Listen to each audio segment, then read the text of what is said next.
Pakita ko sa inyo guys ang trend dito sa Middle East, sa Saudi Arabia. Kumbaga tinatawag nila itong LRT, train station.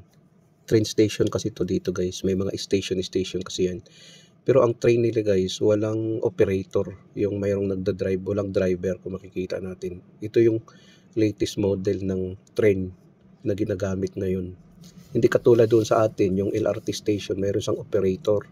Ito kasi wala siyang operator, kusa siyang tumatakbo, kusang magbubukas pagdating sa station, magbubukas siya, magsasarado, tapos tatakbo. Walang tao guys. Kaya nga ito talaga ang high-tech na train ngayon dito sa Saudi Arabia, dito sa Middle East. Kung makikita mo, wala talaga yung operator na nag-ooperate sa train. Pagdating sa station guys, kusa yan magbubukas, tapos papasok yung mga pasahero, tapos lalabas, tapos kusa naman magsasara, tapos tatakbo na siya. Yun ang bagong model na train dito sa Middle East.